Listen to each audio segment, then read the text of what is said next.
हिंसा के बीच बांग्लादेश में वोटिंग जारी।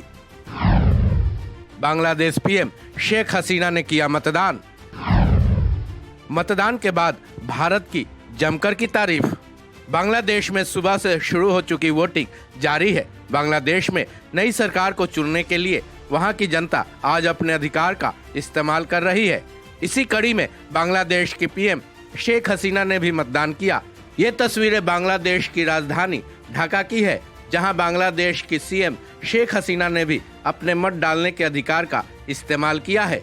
वोटिंग के बाद शेख हसीना ने भारत की जमकर तारीफ की है। शायद उनका ये मानना है कि आज उनके देश की जनता और वो खुद इस अधिकार का इस्तेमाल कर पा रहे हैं, उसमें इंडिया का सबसे बड़ा योगदान था, क्योंकि वो भारत ही है जिसने पाकिस्तान के चंगुल से बांग्लादेश को आजाद करवाया था। इस मौके पर शेख हसीना ने 1975 का वो साल भी याद किया जब इंडिया ने बांग्लादेश की काफी मदद की थी। सुनिए शेख हसीना ने वोटिंग के बाद भारत की कैसे तारीफ की है। Well, India is our tested friend during our liberation war. They supported us.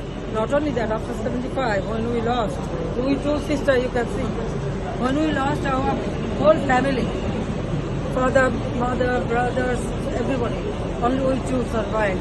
So they gave me shelter. So we have our best wishes to the people of India. Sheikh Hasina की तरफ से भारत की तारीफ करना पूरी तरह से वाजिब है, क्योंकि वो भारत ही है जिसने 1971 के इंडो पाक वॉर के बाद पाकिस्तान से बांग्लादेश को अलग करवाने में मदद की थी। उस वक्त देश के पीएम दिवंगत इंदिरा गांधी थीं। भारत के उसी मदद का फल है कि आज बांग्लादेश अपने बल पर दुनिया भर के देशों के साथ चल रहा है। वहीं जहां तक बांग्लादेश में वोटिंग की बात है, इस चुनाव के बहिष्कार में उपद्रवियों ने वहां 17 पोलिंग बूथों को तहस नहस कर दिया है, लेकिन उनके मंसूबों को नाकाम करने के लिए सुरक्षा बढ़ाकर वोटिंग की जा रही है। बता दें कि बांग्लादेश के निर्वाचन आयोग की रिपोर्ट के मुताबिक आज वहां के 42,000 से ज्यादा मतदान केंद्रों पर वोटिंग हो रही है। इस चुनाव में करीब 12 करोड़ मतदाता अपने मताधिकार का इस्तेमाल कर रहे हैं। इस चुनाव में बांग्लादेश के 27 राजनीतिक दलों के 1,500 से ज्यादा उम्मीदवारों की किस्मत का फैसला आज वहां के मतदाता कर रहे हैं। बांग्लादेश के चुनाव में 436 निर्दलीय उम्मीदवार भी अपनी किस्मत आजमा रहे हैं। चुनाव को सुचारू रूप से कराने के लिए भारत के 3 पर्यवेक्षकों समेत 100 से ज्यादा विदेशी ऑब्जर्वर इस चुनाव पर नजर रखे हुए हैं। बांग्लादेश में हो रहा ये 12वां आम चुनाव है।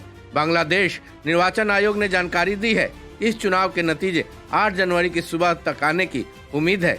इस खबर में बस इतना ही। बाकी अपडेट्स के लिए जुड़े रहे वन इंडिया हिंदी के साथ।